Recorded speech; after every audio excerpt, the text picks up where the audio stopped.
And welcome to the European Commission in Brussels, where I'm joined by the new EU Commissioner for Economic and Financial Affairs, Taxation and Customs. Pierre Moscovici previously served as France's finance minister. That was in François Hollande's first government from 2012 until April this year. Well, as new EU Commissioner for Economic Affairs, Moscovici will be in charge of monitoring EU budgets, including that of France. Pierre Moscovici, welcome to Talking Europe, and thank you for having us here at the European Commission in Brussels. Let's start with the so-called LuxLeaks revelations that Luxembourg has special arrangements with hundreds of companies that enable them to avoid taxes in other EU member states. Now, these tax evasion schemes were put in place under the leadership of a certain Jean-Claude Juncker, who at the time was Prime Minister of Luxembourg. Today, Jean-Claude Juncker is the President of the Commission. How big a blow to his credibility are these revelations? I don't think it's a blow. It's something that we've got to address with a great deal of objectivity. First, there are inquiries which started under the previous Commission, under the mandate of Joachim Almunia, because the question is, are those rulings compatible with state aids regulation? And it will be followed by Margaret Vestager, who is now the competition commissioner.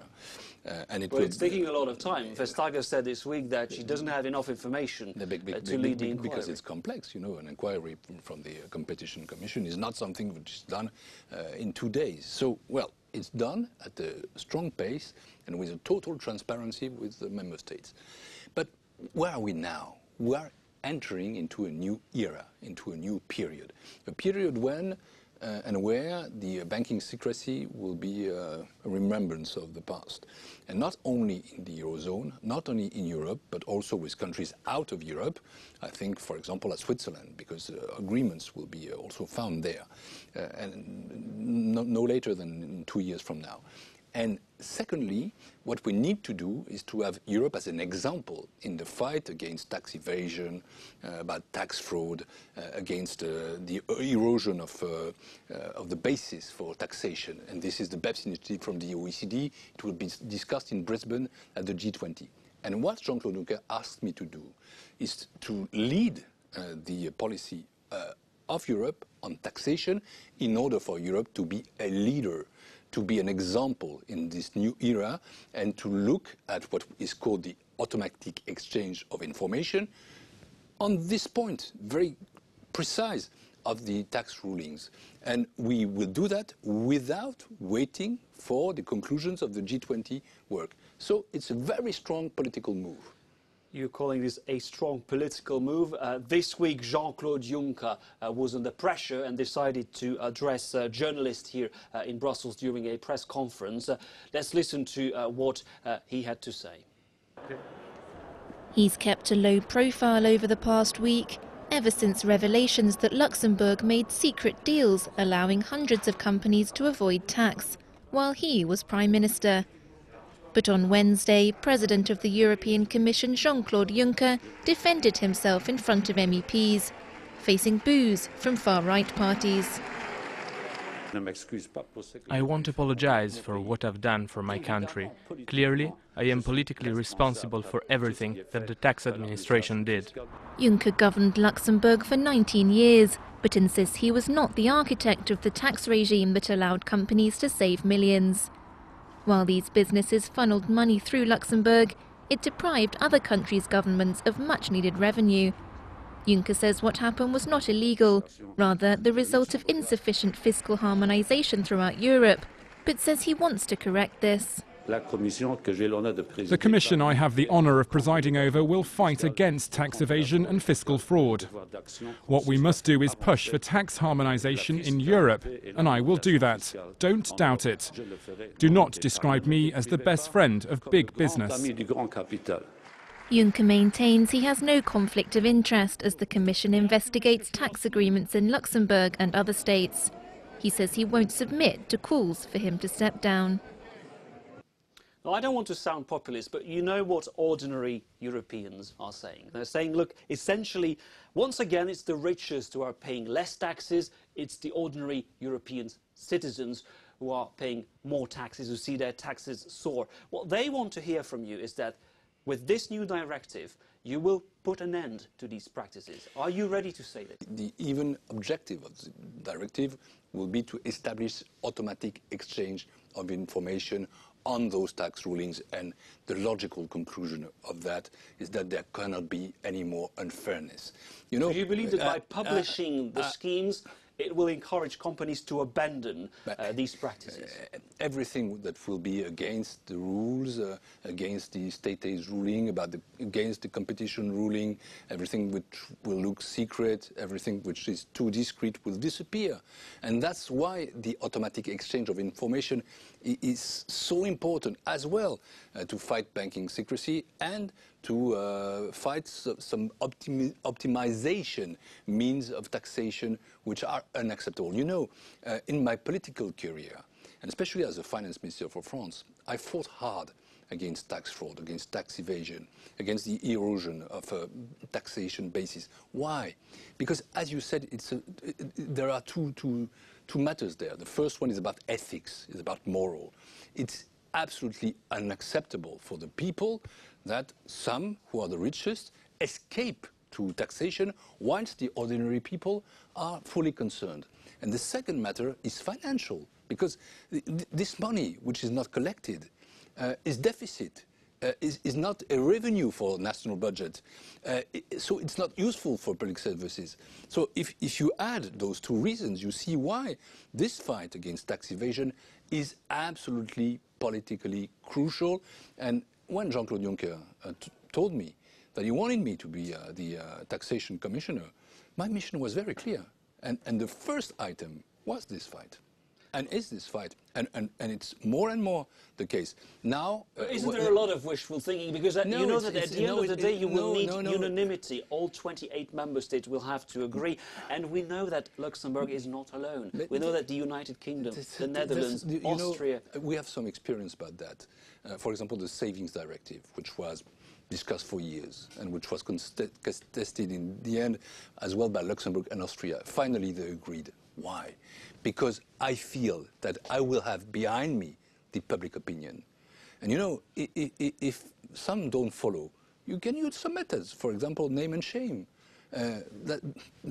That's what is necessary.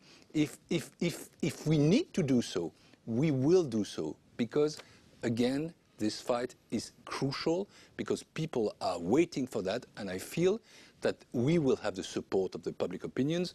We can address this public opinion in order to say, well, now we need to move on. I remind our viewers that you are a new EU Commissioner in charge of economic and financial affairs. At the beginning of the month, you unveiled the Commission's latest economic forecasts. They're not rosy, to say the least. The Eurozone economy will grow by 0.8% instead of the earlier predictions of 1.1%. Your G20 partners are alarmed by the sluggish state of the European economy. Some are openly accusing Europe of dragging down the world economy. They are right, essentially. I wouldn't say that, but what I see is that obviously the economic growth in Europe is too low, is sluggish. 0.8 is not a figure which is acceptable. And if there is business as usual, we'll have low growth for the years to come. And we could enter into a regime of low inflation, of low growth for a long time, high unemployment. And this would create a terrible damage to the European project, which is yet, at the moment we speak, threatened. And this is why this Commission is a Commission of the last chance. And what is the chance of this Commission is to obtain results. Results on what field? More growth, more jobs, through investment, because the main cause of the sluggish growth in Europe is the deficit of investment. The European countries invest less and much less today than they did in 2008. So our capacity to produce is weak, our capacity to innovate is weak, our capacity for research is not strong enough, and we don't invest enough in fields of the future, such as digital, such as energy, such as transport. And so you're telling us we can't continue with business as usual. Yeah, during your press conference, you called on member states to continue with austerity, structural reforms. You're essentially promoting the same policies as your predecessor, Olli Rehn, a Finnish liberal. First of all, I respect Olli Rehn. He's a guy who made a good job. But many economists say that his policies have failed, and that's why we are in this condition, in this state today. We need to complete the policy of the European Union and to enter into a new phase. For the last years, the job of the Commission was to stabilize the Eurozone, especially after the financial crisis. And that's what was called austerity.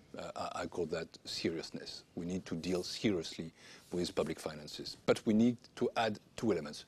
Structural reforms. The good structural reforms are the reforms which enhance competitiveness and at the same time don't threaten the social model. But there is a third element which will be decisive in this Commission. It's investment. And this is what the 300 billion euros investment plan decided by Jean-Claude Juncker, prepared under responsibility of Jyrki Katainen, is about. And it will be delivered before the end of this year. Where will the money come from? We'll see. For example, because 300 billion euros is a lot of money. You know, it's very ambitious. The money exists. The European economy is a money with a lot of savings. The problem is how can we put these savings in order to be invested. And this is why we've got to find the right channels. But we have that. You believe you will come up with a plan before the end of the month, the end of the year? I'm absolutely sure of that. We're working on that hard. I cannot give you the details. Again, my colleague, Mr. Katainen, is working on that. But one vehicle will be essential. It's the European Investment Bank. The European Investment Bank is ready to do much more, is capable of doing much more if some mechanisms help it, and will create those mechanisms. You served as France's finance minister until April this year. You know the economic situation of France. The country's deficit will continue to grow next year to 4.5%. That's what the Commission says. That's what you are saying. You know what France's partners think about the country. Some call it the sick man of Europe. Has France become a risk, a liability for the Eurozone? This might be more populist than what you said before. Because no, France is not the sick man of Europe. I don't say that because it's my country. I say that because it's a country at the heart of Europe.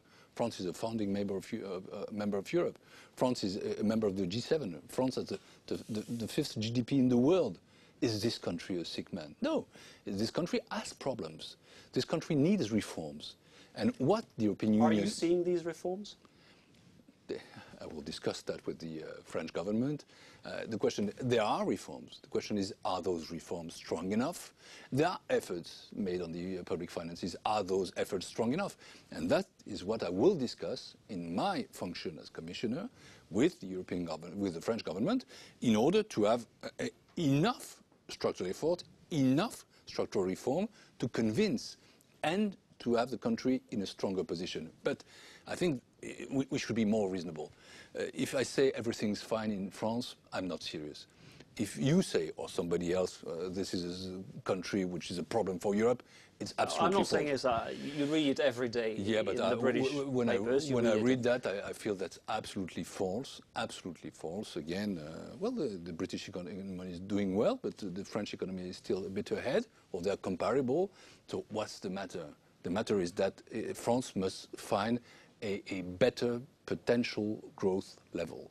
And this is why the reforms are so necessary.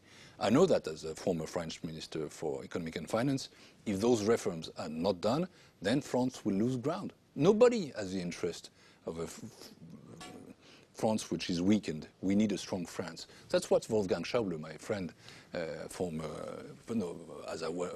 counterpart when I was a Minister of Economic and Finance, and now the German Finance Minister, always says we need a strong France. And this is true for the French government as well for the European Union as a whole. A word on the difficult relation between the United Kingdom and Brussels. You know that the British Prime Minister David Cameron has promised an in-out referendum if he is re-elected after next year's general elections. Some countries, including Germany, think that Mr. Cameron is playing with fire. It's not my role to bring any kind of judgment on that. What I must say, what I will say is that when I'm in a Commission meeting, everybody would like Great Britain to stay in the European Union. The question is how. And the question is, staying in the European Union creates as well duties and rights. So it's sometimes the time to exercise one's right, but it's always a time to exercise one's duties. And Angela Merkel said it very clearly. If Britain goes ahead with caps on the free movement of EU citizens, there will be a choice. And if you have to choose between Europe and Britain, you will choose Europe. Is that your message to Britain? Think twice before suggesting these changes? Belonging to Europe, it's true for France, it's true for Germany, it's true for everybody, means common rules and also common freedoms. And the freedom of movement is one of the 4 essential freedoms of the Union. Now, one last question on your mission here at the European Commission. You've called this commission the Last Chance Commission. If there are no results this time, Europe could unravel. That's what you said.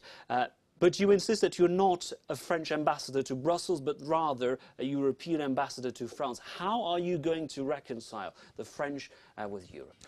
First of all, with results, and that's the main thing. If workers from the industry, who were my voters when I was an MP, feel that Europe is a threat, they won't vote pro-European. And it will be the National Front who will win next elections in the times to come. And I don't want that, because I'm a Democrat, because I'm a Republican, because I'm a pro-European. And the second point is that there is a need for explanations.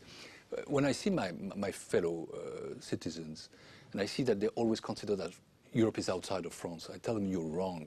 Europe is you. Europe is ours. Europe is us. And this is why I will have to exercise some pedagogy in my country. Pierre Moscovici, thank you very much for talking to us. I remind our viewers that you are the new EU Commissioner for Economic and Financial Affairs, Taxation and Customs. And thank you for watching this edition of Talking Europe. I was at the European Commission in Brussels. It's time to go back to Paris now for more news on France 24.